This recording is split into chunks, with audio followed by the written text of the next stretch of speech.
Hello there friends and welcome. In this video I'm going to talk about what I consider to be the best scimitars in the whole game. Scimitars in Pathfinder Wrath of the Righteous are quite amazing weapons really. They have not only very high critical range, at 15 to 20 with improved critical, meaning they are very good for both damage and also generating attacks of opportunity for your party. Not only that, but the scimitars you can find in the game also tend to have quite powerful effects, so without further ado, let's get started. Just like with my longbows video, this list is in order of availability. The first scimitar of note is called Abrupt Force, and it is also the first enchanted scimitar that you can find in the game. This scimitar is not only called Iron, meaning it will beat demon enemies' resistance against physical damage, it also has a somewhat neat effect on hit, as the target will have to pass a DC 10 Fortitude save or become stunned. Now the difficulty class isn't really that high, even for the early game, but it's nice when it works, especially because it's going to apply to every attack. The scimitar can be found in the Market Square area during Canabras in Chapter 1. All you have to do is to head south and then enter a house that is burning.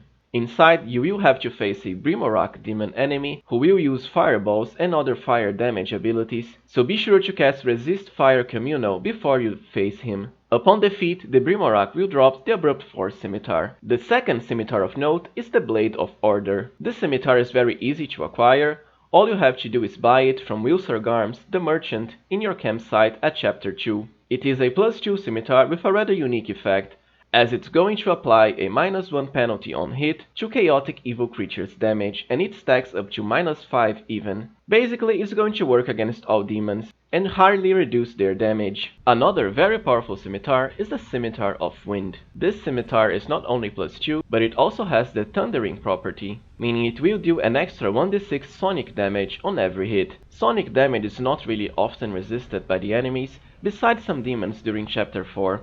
So it is always very useful.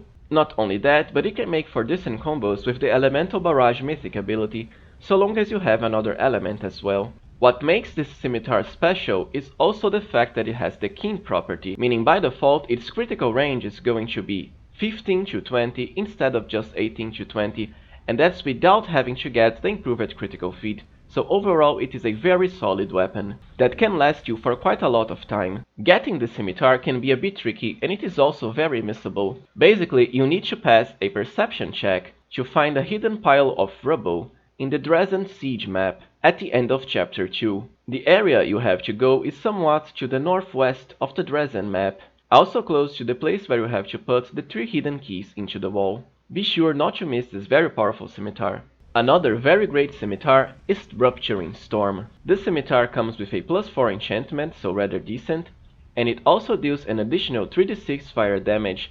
Not only that, but on a critical hit, it's also going to enchant your allies' weapons with fire damage, as well as giving both the wielder and the allies fire resistance. Getting this scimitar is pretty easy. After all, it's always going to drop from the Balor boss at the end of Chapter 3, so the Balor Darazand, before you progress into Chapter 4. By having a dual-wielding character with both this scimitar and also the Scimitar of Wind, we will be able to have both sonic and fire damage on our attacks, meaning it's perfect for the Elemental Barrage Mythic ability, as I have already shown you in my Genie Kind and Elemental Barrage combo video. Now at the last 2 spots of this list, we have the most powerful scimitars in the whole game. The first one being the Faith Bearer scimitar. It's not only a +4 holy scimitar, meaning it's going to deal an extra 2d6 irresistible damage to all evil enemies, so basically all demons.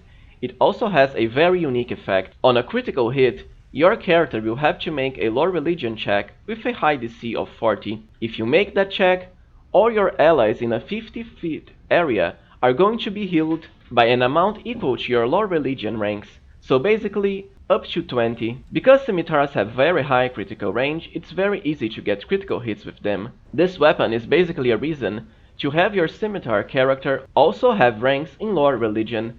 This way you will be able to provide a decent and basically free heal effect for all your party members whenever you strike a critical hit. The check might seem difficult at first, but it is very easy to stack bonuses to skills, especially lore. Now the Faith-Bearer Scimitar is also missable. Getting it requires you to solve a rotating platform puzzle in the upper city area during chapter 4, in an area that's close both to the mansion you have to go for Graeber's quest and also the Storyteller Tower. Last but not least, we have another amazing scimitar, in this case Dawnflower's Kiss. Just like Faith-Bearer, it is also a holy scimitar for extra damage against demons, and besides that, whenever you confirm a critical hit, it's also going to give the wearer a +4 bonus to initiative, and this is the best part, an extra attack on the same round.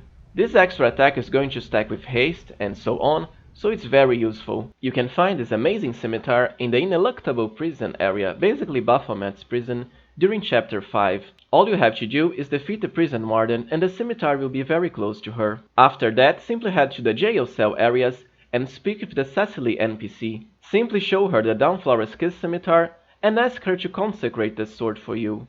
This is going to result in the holy version of Dawnflower's Kiss, which I find more useful than the evil one, because holy damage is a lot better, as we almost always face evil enemies only. Well, so this was it. I hope you've enjoyed this little video on how to get the best scimitars in the game. As I've said before, they are very powerful weapons that also have very good distribution, meaning you can find a good one on pretty much every single chapter of the game. So they are very good weapons for your characters to specialize in. If you think I missed a certain scimitar, please be sure to comment down below. Thank you for watching, friends, and see you again next time.